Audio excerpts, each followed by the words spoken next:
اللهم صل على سيدنا محمد يا رب صل وسلم. بسم اللہ الرحمن الرحیم. وَإِذْ قَالَ رَبُّكَ لِلْمَلَائِكَةِ إِنِّي جَاعِلٌ فِي الْأَرْضِ خَلِيفَةً قَالُوا أَتَجْعَلُ فِيهَا مَن يُفْسِدُ فِيهَا وَيَسْفِكُ الدِّمَاءَ. آیت نمبر 30 اور آگے اس کے بعد جو آیتیں سورہ بقرہ کی آیات ہیں. پہلے میں ان کا انشاءاللہ اس رکوع کو میں پہلے لفظی ترجمہ اور مختصر سی گرامر، اس کے بعد انشاءاللہ اس کی تفسیر ہوگی. وَإِذْ قَالَ، اور جب کہا. یہ یاد رکھیں قرآن میں جب بھی آتا ہے نا وَإِذْ قَالَ یا وَإِذْ اس طرح سے آئے، شروع میں اِذ آ رہا ہو، تو اس کا اصل مطلب ہوتا ہے اس وقت کو یاد کرو جب یہ واقعہ ہوا تھا. وَإِذْ قَالَ، اور جب کہا رَبُّکَ تیرے رب نے، لِلْمَلَائِکَةِ، ملائکہ فرشتوں کو کہتے ہیں، ملک فرشتے کو کہتے ہیں، اور ملائکہ اس کی جمع. ملک اور ملک میں فرق ہے. ملک کہتے ہیں بادشاہ کو، جیسے آپ نے سعودیہ کے بادشاہوں کا سنا نا، ملک فہد بن عبدالعزیز، ملک فلاں ملک فلاں. تو ملک بادشاہ اور ملک فرشتہ، ملائکہ اس کی جمع. اور جب کہا تیرے رب نے فرشتوں سے، انی بے شک میں، انی اصل میں کیا تھا، انا نی، جاعلن، جعل کہتے ہیں بنانے کو، جاعلن ضاربن کی طرح بنانے والا، میں بنانے والا ہوں، فی الارضی ارض زمین، خلیفتاً جانشین. خلیفہ کسے کہتے ہیں؟ جانشین کو، اپنا نائب. قالوا فرشتوں نے کہا، اتجعل فیہا، آ کا معنی کیا، تجعلو بنائے گا تو، فیہا اس زمین میں، من اس شخص کو، یفسد فیہا جو فساد میں چاہے گا زمین میں، افسد یفسد افساداً، اکرم یکرم اکراماً. وَيَسْفِكُ الدِّمَاءَ، صفا کا یسفکو ضرب یضربو کی طرح، اس کا معنی بہانا. وَيَسْفِكُ الدِّمَاءَ، اور بہائے گا خون. دم عربی میں خون کو کہتے ہیں. یہ جو اردو میں سوال تھا نا بھائی دم ہے تو یہ کام کر کے دکھاؤ، تو یہ عربی سے ہی آیا، دم کا معنی خون. تو دماء اس کی جمع آتی ہے، اور وہ بہائے گا خون. وَنَحْنُ نُسَبِّحُ، اور ہم، نُسَبِّحُ سبح یسبح، ہم پاکی بیان کرتے ہیں، بِحَمْدِکَ تیری تعریف کے ساتھ. حمد کہتے ہیں تعریف کو، بی کا معنی ساتھ، کا کا معنی تیری، یعنی ہم تیری پاکی بیان کرتے ہیں تیری تعریف کے ساتھ. وَنُقَدِّسُ، اور تقدس بیان کرتے ہیں، تقدیس بیان کرتے ہیں، لکا تیرے لیے. ٹھیک ہے نا، یہ تیری حمد و ثنا کرتے ہیں. قال، یعنی مطلب یہ کہ ہم تیری عبادت ہم کرتے ہیں. قال، تو اللہ نے جواب دیا، انی بے شک میں، اعلم اضربو کی طرح، اعلم جانتا ہوں میں، ما وہ چیزیں، لا تعلمون جو تم نہیں جانتے. وعلم، واو کا معنی اور، علم یعلم تعلیما، سبح یسبح تسبیحا کی طرح، اور سکھایا اللہ نے آدم کو، آدم، الاسماء، اسماء اسم کی جمع ہے. اسم کسے کہتے ہیں؟ نام کو کہتے ہیں نا، آپ کا اسم شریف. اور اللہ نے سکھائے آدم کو نام، کلہا تمام کے تمام، یعنی ہر چیز کے نام سکھا دیے. ثم اس کے بعد، عرضا پیش کیا، عرضا یعرضو ضرب یضربو کی طرح، اس کا معنی کیا ہے؟ پیش کرنا. کہتے ہیں عرض کیا ہے، یعنی آپ کی خدمت میں ہم نے ایک چیز پیش کی ہے، جو مہذب اردو میں یہ لفظ کہا جاتا ہے نا، عرض کیا ہے، یعنی پیش کیجیے آپ. عرضہم، پھر اللہ نے پیش کیا ان ناموں کو، علی الملائکتی فرشتوں پر. فقال، تو اللہ نے کہا، انبئونی، انبئو نبا خبر کو کہتے ہیں. 30ویں پارے میں آیا تھا نا، عما یتساءلون عن النبأ العظیم، بڑی خبر کے بارے میں پوچھتے ہیں، تو نبا کسے کہتے ہیں؟ خبر. اور انبأ ینبئ انباءً، یہ لکھا نون جاتا ہے، پڑھا میم جاتا ہے، انبأ. تو اکرم یکرم اکرامن کی طرح، اس کا معنی ہے خبر دینا. انبئو اکرمو آرڈر کا صیغہ ہے.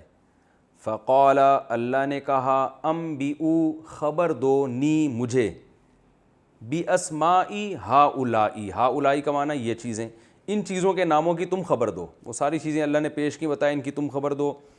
ان کنتم صادقین، اگر ہو تم سچے. تفسیر میں اس کی میں ڈیٹیل بتاؤں گا انشاءاللہ، ابھی تو صرف ترجمہ. اگر تم سچے ہو تو ان چیزوں کے نام بتاؤ. قالوا، فرشتوں نے کہا، سبحانک، یہ لفظ قرآن میں بہت استعمال ہونے، سبحان اللہ اور سبحانہ، اس کا معنی ہوتا ہے تو ہر عیب سے پاک ہے، تو ہر عیب سے پاک ہے. لا علم لنا، کوئی علم نہیں ہے، لنا ہمارے لیے. میں نے بتایا تھا نا لا جب جنس کی نفی کرتی ہے نا بھرپور طریقے سے نفی، تو جس لفظ پہ داخل ہوتی ہے اس پہ زبر آ جاتا ہے. لا علم، سرے سے کوئی علم ہمیں ہے ہی نہیں، جیسے لا الہ کوئی معبود نہیں ہے. الا مگر وہ علم، ما وہ علمتا نا، علمتا صرفتا ضرب سبحتا کی طرح، مگر وہ علم جو تو نے ہمیں سکھایا، اس کے علاوہ ہمارے پاس کوئی علم نہیں ہے. انکا بے شک تو، انتل تو، العلیم جاننے والا بھی ہے، الحکیم حکمت والا بھی ہے. قال اللہ نے فرمایا یا آدم، اے آدم، انبئہم، انبئ اکرم کی طرح، پہلے تھا انبئو، یہ جمع تھا نا، اکرمو جیسے اضربو مارو تم سب، اضرب مار، تو انبئ اکرم کی طرح. یکرمو سے امر بنائیں گے کیا بنے گا؟ اکرم، میں نے بتایا تھا نا شروع میں. تو انبئ خبر دے، ہم ان کو، یعنی ان فرشتوں کو، اے آدم ان فرشتوں کو بتا، باسمائہم ان چیزوں کے نام. فلما پس جب، انبأہم آدم نے، انبأ اکرمہ کی طرح، انبأ خبر دی آدم نے، ہم ان فرشتوں کو، باسمائہم ان چیزوں کے ناموں کی. قالا تو اللہ نے فرمایا، الم اقل، اقل اصل میں کیا تھا؟ اقولو، انصرو کی طرح، تو لم داخل ہوتا ہے تو آخر ساکن ہو جاتا ہے نا، تو بن گیا اقول، اس کو پڑھا جاتا ہے اقل.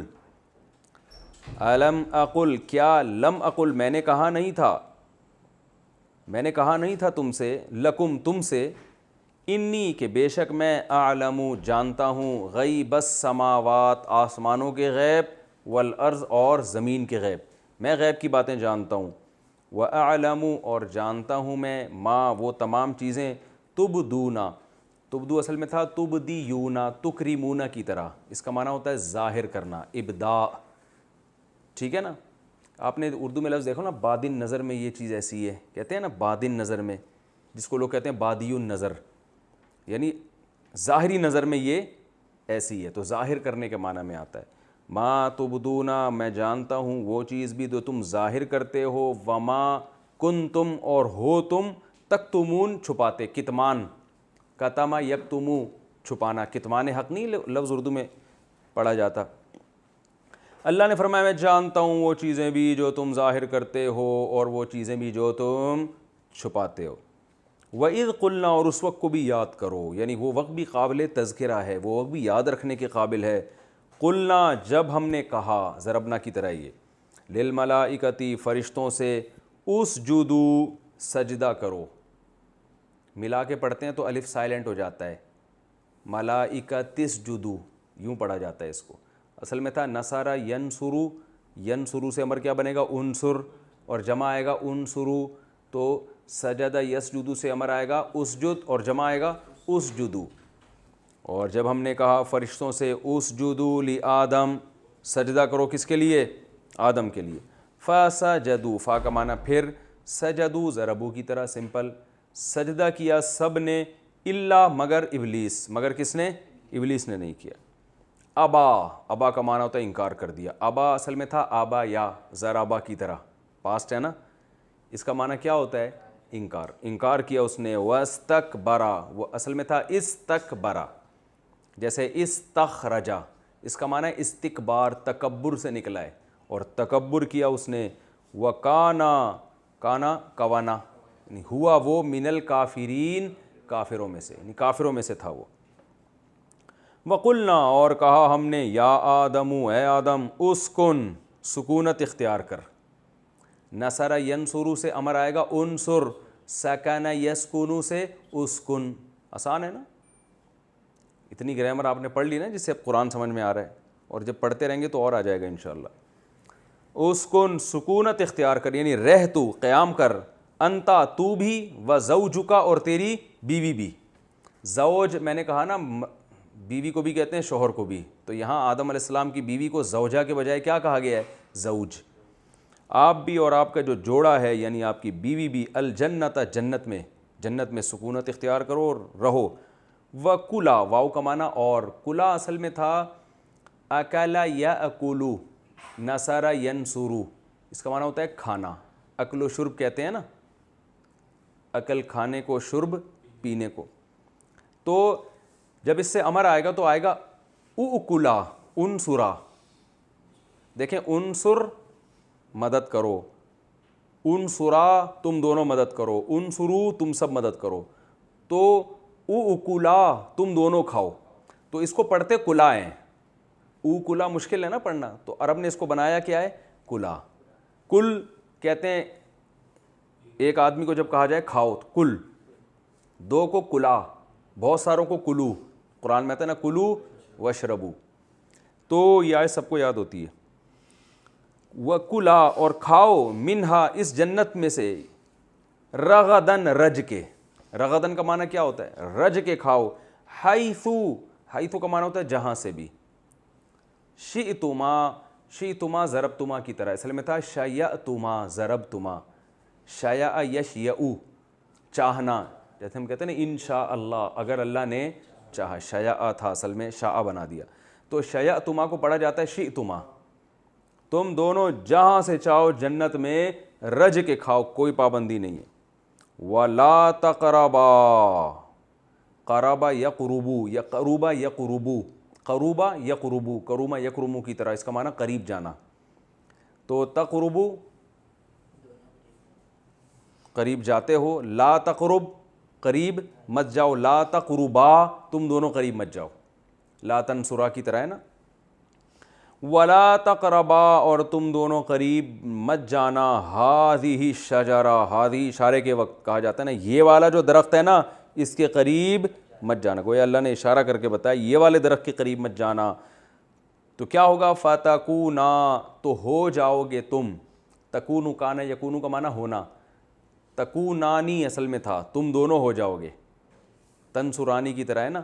تو تکونا تم دونوں ہو جاؤ گے, من الظالمین ظالمین میں سے, اپنی جان پہ ظلم کرنے والے کہلاؤ گے اگر اس درخت کے قریب چلے گئے. فَأَزَلَّهُمَا, فا کا معنی پھر ازلّ اصل میں تھا اکرما, ازللا. ازلال کا معنی ہوتا ہے پھسلانا. عربی میں یہ عجیب لفظ ہے, مختلف لفظ استعمال ہوتے ہیں. ایک ہوتا ہے ذلیل, ذال سے, اس کا پاس سے آتا ہے ذلالا, اس کا معنی ہوتا ہے ذلیل ہوا, ذلالا جس کو پڑھا جاتا ہے ذلہ.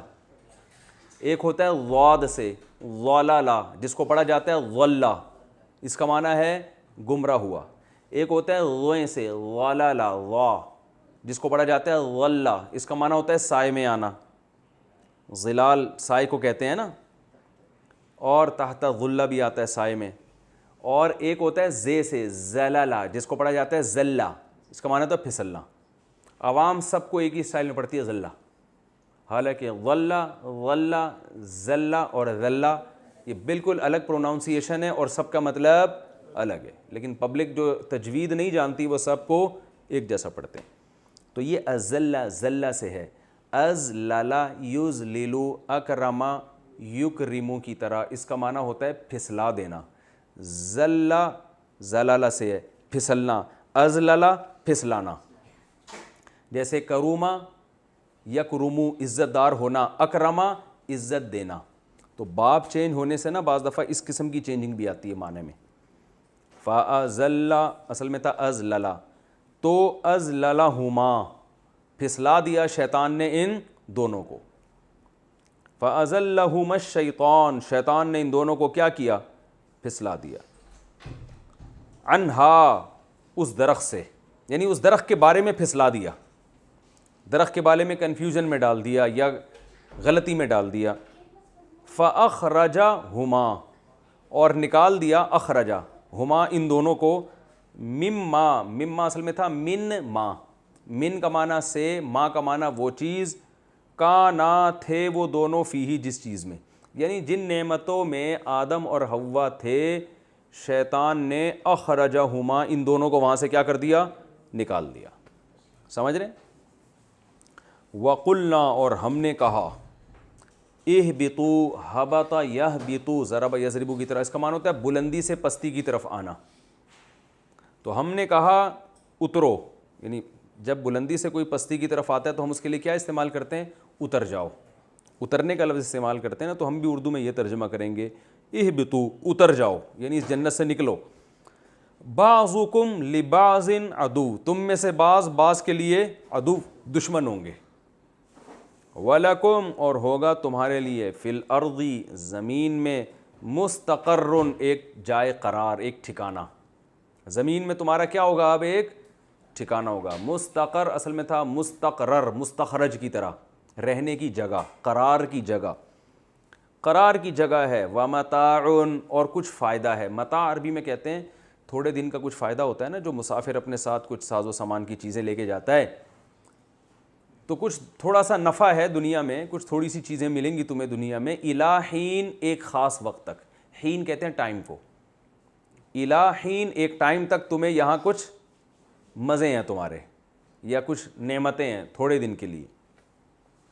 فتلقا پس تلقا تکلفہ کی طرح، تلقایا تھا اصل میں، کیا تھا؟ تلقایا، تکلفہ تو پڑھا جاتا ہے تلقا، اس کا معنی ہوتا ہے اچکنا. تلقا کا معنی اچکنا، لے لینا کسی سے کوئی چیز. فتلقا آدم اچک لیے آدم نے، من ربہ اپنے رب سے، کلماتن کچھ کلمات. یہ جو میں کچھ کا ترجمہ کر رہا ہوں نا، یہ تنوین سے، تنوین جب بھی کسی لفظ پہ لگی ہوگی، کوئی بعض یا کچھ، یہ لفظ ضرور لگے گا ترجمے میں. جیسے میں کہتا ہوں رأیت الکتاب، الکتاب ہے نا، میں نے کتاب دیکھی، ٹھیک ہے. لیکن اگر میں کہتا ہوں رأیت کتابن، تنوین لگا دوں، تو اس کا ترجمہ ہوگا میں نے ایک کتاب دیکھی، ایک لگا دیا، یا میں نے کوئی کتاب دیکھی. اور اگر جمع ہو تو میں نے کچھ کتابیں دیکھی، رأیت کتبن، میں نے کچھ کتابیں دیکھی. تو یہ کوئی کچھ، یہ ترجمہ تنوین سے ہوتا ہے. آدم نے سیکھ لیے، اچک لیے اپنے رب سے کچھ کلمات. فتابا علیہ، تابا توابہ تھا اصل میں، اللہ متوجہ ہوا علیہ آدم پر. میں نے بتایا تھا توبہ کی نسبت جب انسان کی طرف ہوتی ہے تو اس کا معنی توبہ کرنا، اور جب اللہ کی طرف ہوتی ہے تو توبہ قبول کرنا. یعنی اللہ نے ان کی توبہ قبول کی. انہو بے شک وہ، ہوا التواب وہ بہت زیادہ توبہ قبول کرنے والا. تواب، تائب کہتے ہیں توبہ کرنے والا، اور تواب بہت زیادہ توبہ کرنے والا.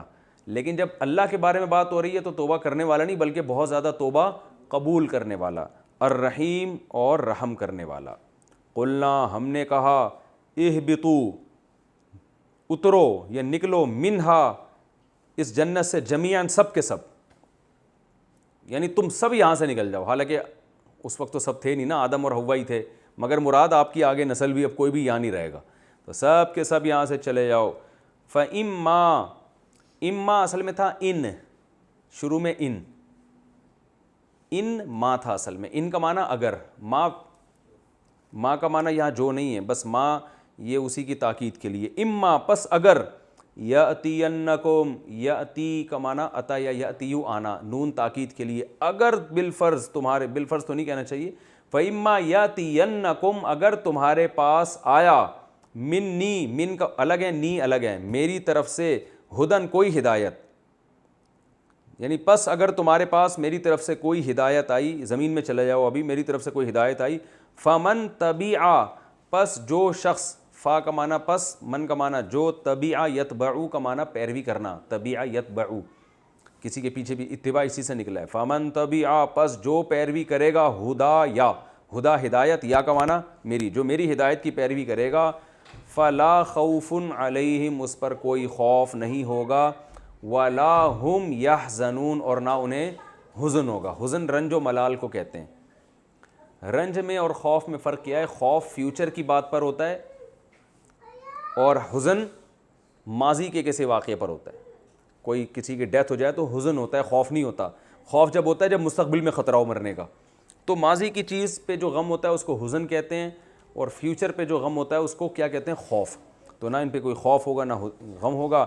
والذین کفروا اور وہ لوگ جنہوں نے کفر کیا، وکذبوا بآیاتنا اور میری آیات کا انکار کیا، اولئک اصحاب النار یہ لوگ ہیں آگ والے، ہم فیہا خالدون اور یہ اس میں ہمیشہ رہیں گے. یہ تو اس رکوع کا میں نے لفظی ترجمہ بتایا، جلدی سے اس کی تفسیر بتا دیتا ہوں. اللہ تعالیٰ نے سورہ بقرہ کے شروع میں ہمیں منافقین، مومنین کی حالت بیان کی، پھر اللہ تعالیٰ نے بتایا کہ جو ہدایت حاصل کرنے والے لوگ ہیں ان پہ تو قرآن کا اثر ہوتا ہے، جو چاہتے ہی نہیں ہیں وہ قرآن میں عیب تلاش کرتے رہتے ہیں کہ مکھی کی مثال کیوں دی، مچھر کی مثال کیوں دی، ٹھیک ہے نا۔ پھر اللہ نے بتایا کہ تم اس رب کا انکار کیسے کرتے ہو جس نے تمہیں بنایا، یعنی دلائل سے تو اللہ نے ثابت کر دیا ہے۔ اب یہ دنیا میں ایک سب سے بڑا مسئلہ ہمیشہ سے اس پر بات ہوئی ہے کہ انسانیت کی ابتدا کیسے ہوئی۔ ظاہر ہے یہ مسئلہ انسان حل اس لیے نہیں کر سکتا کہ تاریخ لکھنے کی ابتدا بہت بعد میں شروع ہوئی ہے، ہسٹری جو لکھی گئی ہے وہ تو بہت بعد میں ہے نا، تو یہ ہمیں اللہ کے علاوہ کوئی بتا سکتا نہیں ہے۔ تو اللہ نے ہمیں بتایا ہے کہ انسانیت کی جو ابتدا ہوئی ہے وہ ایسے ہی اتفاق سے نہیں ہو گئی، بلکہ رب نے بہت اہتمام کے ساتھ انسان کو پیدا کیا ہے، کیونکہ یہ مقصود کائنات ہے، اس کائنات سے مقصد انسان کو پیدا کرنا تھا اور اس کو آزمائش میں ڈالنا تھا، تو مقصود کائنات ہے، تو اس کا بڑے اہتمام سے اس کو دنیا میں لایا گیا ہے، ایسا ہی نہیں لایا گیا کہ ایسے ہی جیسے بعض سائنسدان کہتے ہیں کہ وہ پیدا ہو گیا بس۔ تو یہ بات ہمیں اللہ ہی بتا سکتا ہے، اللہ کے علاوہ کوئی نہیں بتا سکتا۔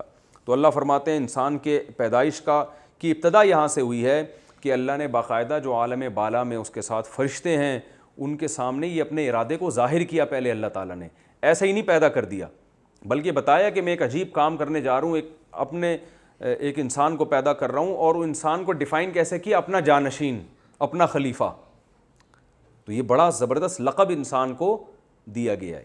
وَإِذْ قَالَ رَبُّكَ، اس وقت کو یاد کرو، یعنی یہ وقت یاد کرنے کے قابل ہے، ایک معمولی واقعہ نہیں ہے، جب تیرے رب نے فرشتوں سے کہا انی جاعل فی الارض خلیفہ، میں زمین میں کیا پیدا کرنا چاہتا ہوں، اپنا خلیفہ۔ ایتھیسٹ کہتے ہیں، ایک ایتھیسٹ کی میں تقریر سن رہا تھا، کہہ رہا اتنی بڑی کائنات، اتنی بڑی یہ وہ، اس میں اتنا سے ذرہ جیسے زمین ہے، اسی پہ سارے خدا کی قدرت کے نمونے ہیں، اسی پہ جانور ذبح ہو رہے ہیں، اسی پہ یہ کیا ہے، یہ تو وہ بھائی یہ بیوقوفوں والی بات ہے۔ اللہ کی مرضی کہ اتنی سی زمین جو ذرے کے برابر بھی نہیں ہے اس پہ اللہ نے انسان کو پیدا کیا جو چیونٹی کے برابر بھی نہیں ہے۔ تو باڈی کے لحاظ سے انسان کی فضیلت نہیں ہے، انسان کو جو اللہ نے فضیلت دی ہے وہ دماغ کے اعتبار سے دی ہے، جس کا آگے تذکرہ بھی آ رہا ہے، اس میں صلاحیت ہے سیکھنے کی۔ تو اس اعتبار سے انسان بہت عظیم ہے۔ اگر مادی اعتبار سے دیکھیں تو انسان کی کوئی ویلیو نہیں ہے، زمین کی ویلیو نہیں ہے، انسان کی کہاں سے ہوگی؟ انسان تو زمین پہ ایک چیونٹی سے بھی کم حیثیت رکھتا ہے۔ تو اللہ فرماتے ہیں جب تیرے رب نے فرشتوں سے کہا میں زمین پہ بنانے والا ہوں اپنا خلیفہ۔ خلیفہ کیوں کہا؟ خلیفہ اسے کہتے ہیں جو نائب ہو، جو کام کرے اصل کے۔ تو اللہ یہ چاہتے تھے کہ زمین کی اللہ نے سلیکشن کی ہے، کیونکہ حیات اللہ نے زمین پہ پیدا کی ہے، تو اللہ یہ چاہتے تھے کہ یہاں ایک ایسی مخلوق ہو جو میرے احکامات کو نافذ کرے زمین پہ باقاعدہ۔ اسی سے جہاد کی اہمیت بھی ثابت ہوتی ہے، اسی سے اسلامی حکومت کی اہمیت بھی ثابت ہوتی ہے۔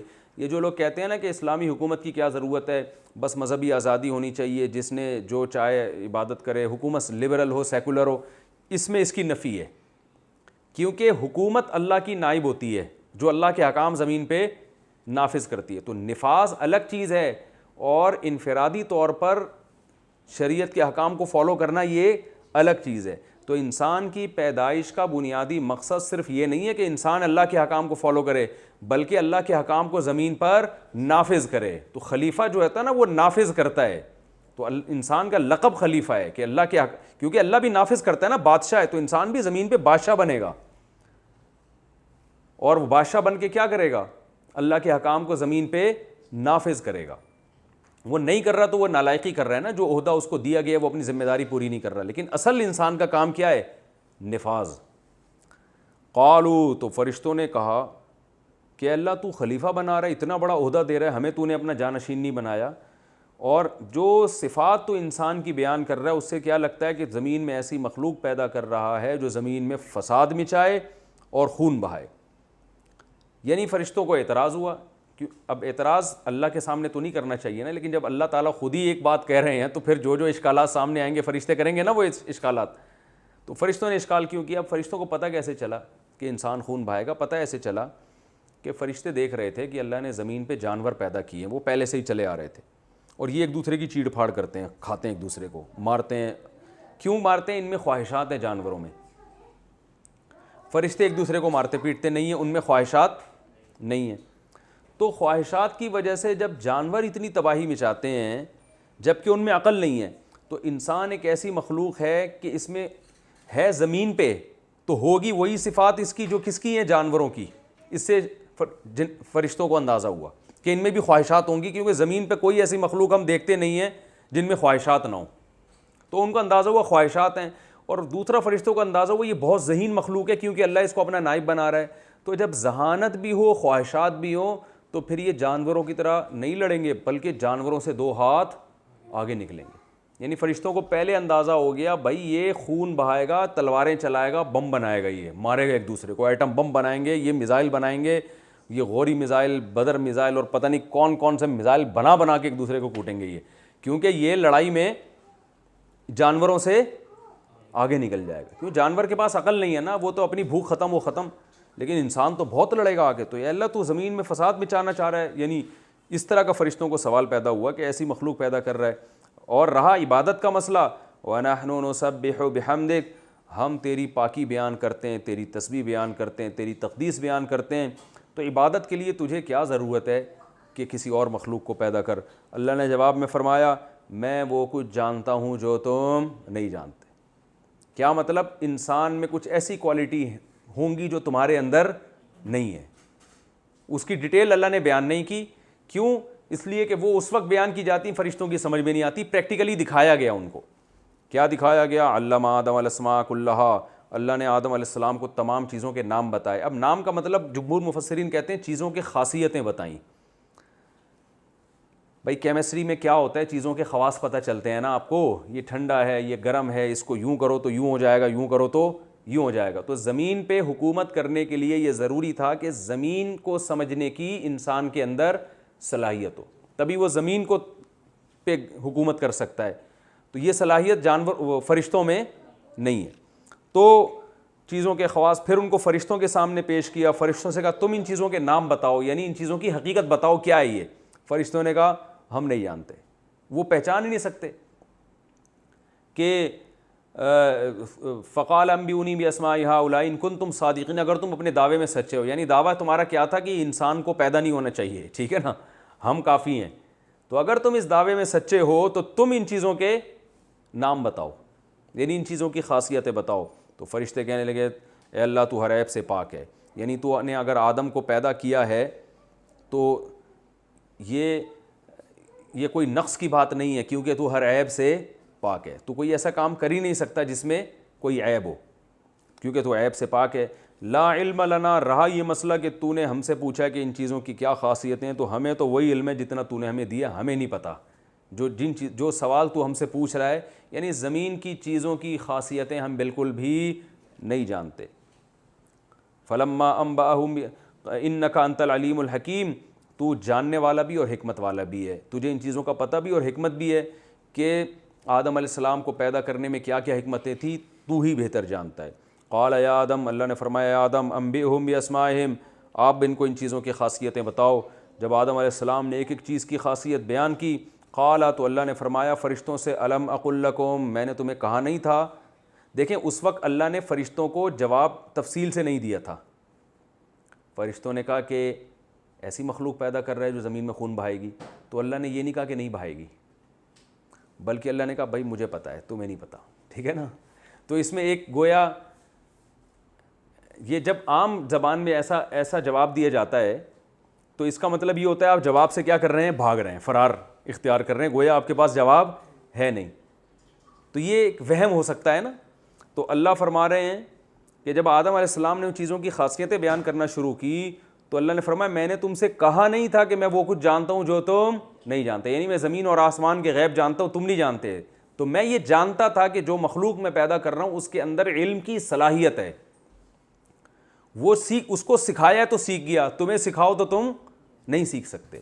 تو یہ اس کے اندر ایک کوالٹی ہے جس کی وجہ سے زمین پر اس کو خلافت کا حق ہے. خلافت پھر جانوروں پر بھی ہوگی, اس کی ہر چیز اس کے تابع ہوگی, ہر چیز اس کے ماتحت ہوگی. وما تبدون وما کنتم تکتمون, اور میں وہ بھی چیزیں بھی جانتا ہوں جو تم ظاہر کرتے ہو اور وہ چیزیں بھی جانتا ہوں جو تم چھپاتے ہو.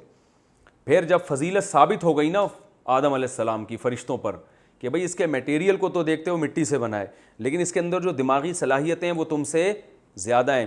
اب آدم کی جب فضیلت ثابت ہوئی ہے تو پھر اللہ نے کہا اس آدم کو کیا کرو, تم سجدہ کرو، کیونکہ اب ایک دلائل سے اللہ نے ثابت کر دیا کہ یہ تم سے افضل ہے۔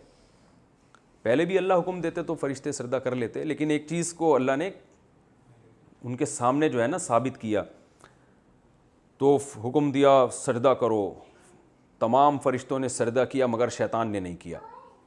اب سوال یہ پیدا ہوتا ہے شیطان تو فرشتہ تھا ہی نہیں، اللہ تو حکم دے رہے ہیں کہ فرشتوں کو کہ سجدہ کرو، مگر اللہ کہہ رہے ہیں سب نے کیا مگر شیطان نے نہیں کیا۔ تو بات یہ، اس کو کہتے ہیں دلالت النص، کہ جب فرشتوں کو حکم دیا جا رہا ہے کہ آدم کو سجدہ کرو، تو جنات تو فرشتوں سے کم درجے کی چیز ہے، وہ تو بطریق اولا اس میں داخل ہیں، تو اس لیے ضمناً ان کو بھی آرڈر خود بخود ہو گیا تھا، تو اس لیے سب نے کیا مگر شیطان نے نہیں کیا۔ ابا، اس نے انکار کیا، واستکبرا، اور تکبر کیا اس نے، وکان من الکافرین، اور تھا کس میں؟ کافروں میں سے ہو گیا وہ۔ تو قرآن میں دوسرے مقام پر آتا ہے کہ اللہ نے شیطان سے پوچھا کہ تو نے سجدہ کیوں نہیں کیا، تو شیطان نے یہ جواب نہیں دیا کہ تو نے تو فرشتوں کو حکم دیا تھا، مجھے تو حکم دیا ہی نہیں، بلکہ شیطان نے کہا کہ تو نے مجھے آگ سے بنایا اور اسے مٹی سے، لہذا میں نہیں کروں گا سجدہ۔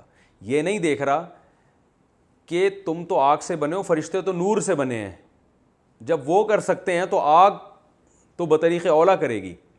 تو انسان کو جو فضیلت دی گئی ہے وہ اس کے مٹی ہونے یا اس مادے کی بیس پہ نہیں جس سے بنایا گیا، بلکہ اس بیس پر کہ اس کو اللہ نے علم کی صلاحیت دماغ میں ہوتی ہے نا، یہ صلاحیت اللہ نے اس کو دی ہے، تو یہ علم کی فضیلت ہے جس کی وجہ سے انسان کو اللہ نے فضیلت دی۔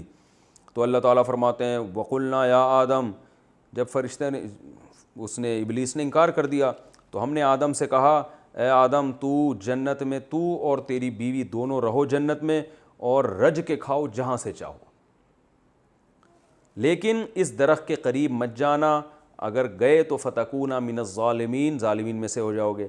شیطان کو چونکہ اللہ اپنے دربار سے نکال چکے تھے، قرآن میں دوسرے مقام پر اس کی تفصیل ہے جہاں میں انشاءاللہ وہیں بیان کروں گا، تو شیطان نے اس وقت سے قسم اٹھائی ہوئی تھی کہ میں آدم کو ورغلاؤں گا، تو اللہ فرماتے ہیں شیطان نے کیا کیا؟ آدم اور حوا کو پھسلا دیا، ان کو وسوسے ڈالے۔ کیا وسوسہ تھا؟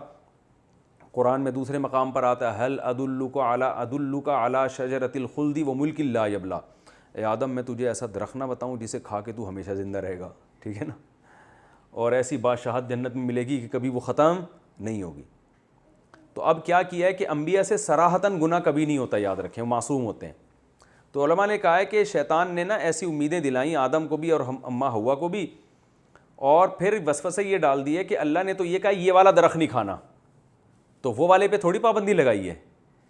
مثال کے طور پر وہ گندم کا پودا تھا، تو یہ والا منع ہے، وہ والا منع تھوڑی ہے۔ تو اس طرح سے شیطان نے کیا کیا؟ ملمہ سازی کی، اور آدم علیہ السلام نے اسی جنس کا دوسرا پودا کھا لیا۔ تو اللہ فرماتے ہیں فَأَزَلَّهُمَ الشَّيْطَانُ، شیطان نے ورغلایا ان کو، اور بالآخر شیطان نے ان کو جنت سے نکال دیا۔ تو شیطان نے نہیں نکالا، تو اللہ نے تھا، لیکن ذریعہ چونکہ شیطان بنا تھا، اس لیے نسبت کس کی طرف ہو رہی ہے؟ شیطان کی۔ اس کو نسبت مجازی کہتے ہیں، یہ قرآن میں بہت استعمال ہوئی ہے۔ وَقُلْنَا اهْبِطُوا، اور اللہ فرماتے ہم نے بھی کہا اترو جنت سے۔ اترے کا لفظ کیوں استعمال کیا؟ اب ہمیں نہیں پتہ جنت آسمانوں میں، زمین پہ کہاں ہے، ہمیں معلوم نہیں ہے۔ تو بلندی سے جب نیچے کی طرف انسان آتا ہے تو اس کے لیے ہبط کا لفظ استعمال ہوتا ہے، اہبطوا کا لفظ۔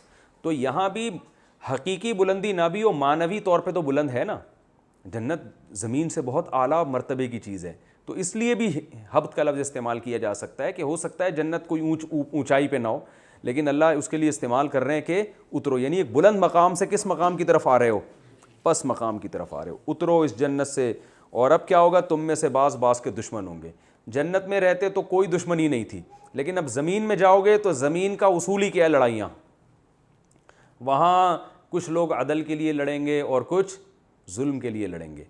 تو یعنی زمین پہ جب آپ اتر گئے تو پھڈا کیا ہے؟ ہوگا، یہ تو ہوگا، ٹھیک ہے نا، پھڈا تو ہوگا۔ آپ کتنے ہی پولائٹ بن کے رہیں نا، دوسرا کھا جائے گا آپ کو۔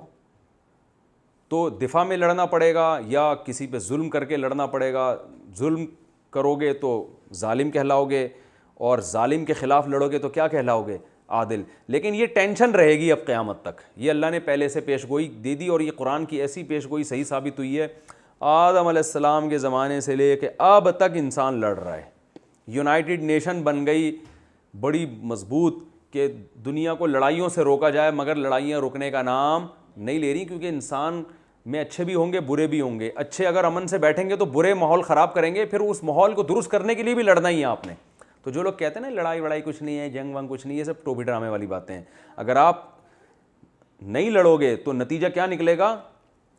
دنیا کھا جائے گی آپ کو پھر.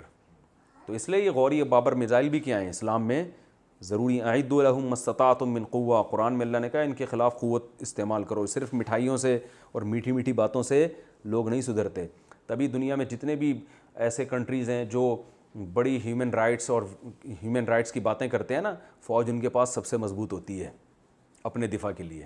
وہ کبھی یہ نہیں کہتے کہ ہم دنیا کو محبت سے سمجھائیں گے اور جو ہمارے اوپر حملہ کرے گا تو ہم اسے دوستی گلے لگائیں گے اور محبت سے ہم اس کو رام کر لیں گے. ایسا نہیں ہوتا. انہوں نے بھی بڑی زبردست آرمی رکھی ہوئی ہوتی ہے، فوج رکھی ہوئی ہوتی ہے.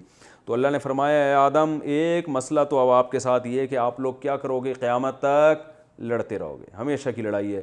وَلَكُمْ فِي الْأَرْضِ مُسْتَقَرٌّ، اور زمین میں آپ کا ایک ٹھکانہ ہے اور کچھ دن کے لیے متاع ہے، کچھ ساز و سامان آپ کو کچھ دن کے لیے ملے گا، کچھ وقت کے لیے. تو یہ جتنے بڑے بڑے بحریہ ٹاؤن کے پلاٹ اور ورلڈ ٹریڈ سینٹر کی بلڈنگ ہے، اس کو اللہ کیا کہہ رہے ہیں؟ متاعن، تھوڑا سا سامان ہے، تھوڑے دنوں کی کچھ انٹرٹینمنٹ کا کچھ سامان آپ کو دنیا میں ملے گا. وہ جنت ابھی نہیں ملے گی، جنت اب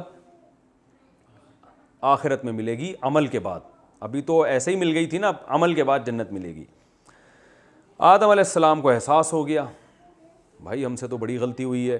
تو اب آدم علیہ السلام بےتاب ہوئے، یعنی بے چین ہوئے کہ میں کیا کروں اب رب. چلو اللہ جنت سے تو نکال رہے لیکن میں بے چین ہو گئے نا کہ کیسے اللہ کو مناؤں. تو آدم علیہ السلام کے دل کی کیفیت تو یہ تھی کہ ندامت تھی آدم اور حوا دونوں کو، لیکن الفاظ نہیں تھے کہ اللہ کو منائیں کیسے. تو اللہ فرماتے ہیں فَتَلَقَّى آدَمُ مِن رَبِّهِ كَلِمَاتٍ، آدم نے اپنے رب سے ہی کچھ کلمات سیکھے. یعنی اللہ نے ان کے دل میں وحی کیے کہ ان کلمات سے مجھ سے دعا مانگو تو میں تمہاری دعا قبول کروں گا. اور وہ کلمات دوسرے مقام پر ہیں سورہ اعراف میں. وہ کہنے لگے ربنا ظلمنا انفسنا، اے ہمارے رب ہم دونوں نے اپنی جانوں پہ ظلم کیا. وَإِن لَّمْ تَغْفِرْ لَنَا وَتَرْحَمْنَا، تو نے ہماری مغفرت اگر نہیں کی اور ہم پر رحم نہیں کیا، لَنَكُونَنَّ مِنَ الْخَاسِرِينَ، ہم ضرور خسارے والوں میں سے ہو جائیں گے. یعنی محتاج ہیں. تو شیطان نے گڑبڑ کی تھی، اکڑ گیا. آدم علیہ السلام نے کیا کر لی؟ سوری کر لی. اللہ کے سامنے سوری کر لیا، اے اللہ تو اب رحم کرے گا تو ہم بچیں گے، ورنہ تباہ ہو گئے ہم. تو اللہ فرماتے ہیں فتاب علیہ، بس اللہ نے توبہ قبول کر لی. انہو، بے شک وہ اللہ، هو التواب، بہت زیادہ توبہ قبول کرنے والا ہے، الرحیم، بہت رحم کرنے والا. تو اللہ نے توبہ تو قبول کر لی آدم علیہ السلام کی، لیکن کہا اب واپسی نہیں ہے. رہنا کہاں ہے؟ زمین پہ ہی رہنا ہے، کیونکہ اصل کس کے لیے بنایا گیا تھا؟ زمین ہی کے لیے بنایا گیا تھا. قلنا اہبطوا، آدم تو اب آپ سب یہاں سے چلے جاؤ. سب تو تھے نہیں اس وقت، لیکن مراد یہ کہ آپ بھی اور آپ کی اولاد بھی اب وہیں رہے گی، تو وہ بھی آپ کی پشت کے ذریعے زمین پہ جا رہی ہے، کیونکہ آدم علیہ السلام ہی سے پیدا ہونا تھا نا سب نے. تو سب اب زمین پہ جا کے رہو. پھر فَإِمَّا يَأْتِيَنَّكُم مِّنِّي هُدًى، اور اب میری طرف سے جب کوئی ہدایت آئے گی آپ کے پاس، تو جو میری ہدایت کی اتباع کرے گا اس پر کوئی خوف اور کوئی غم نہیں ہوگا. یعنی وہ جنت میں دوبارہ چلا جائے گا اور اس میں یہ پابندیاں بھی نہیں ہوں گی کہ اس درخت کے قریب مت جانا اور یہ نہ کرنا وہ نہ کرنا. کوئی خوف اور کوئی غم نہیں ہوگا. مطلب کیا ہے کہ اس جنت میں داخلہ عمل کے ذریعے ہوگا. تو میری طرف سے جو ہدایت آئے گی وہ پیغمبروں کے ذریعے، آسمانی کتابوں کے ذریعے. وہ قیامت تک ہدایت کا سلسلہ چلتا رہے گا. آخری نبی رسول اللہ صلی اللہ علیہ وسلم، تو ان کی نبوت قیامت تک باقی رہے گی اور ان کی کتاب بھی قیامت تک باقی رہے گی، اور ان سے پہلے بھی پیغمبر آتے رہیں گے. تو جب کسی کے پاس کوئی ہدایت نامہ آئے گا، جو اس ہدایت کو فالو کرے گا وہ تو کامیاب ہوگا. والذین کفروا وکذبوا بآیاتنا، اور جو اس ہدایت کا انکار کریں گے اور ہماری آیات کو، نشانیوں کو جھٹلائیں گے، یہ آگ والے لوگ ہوں گے جس میں یہ ہمیشہ رہیں گے. تو اب وہ اس جنت میں دوبارہ داخل نہیں ہو سکتے. اللہ تعالی ہم سب کو سمجھنے کی، عمل کی توفیق عطا فرمائے.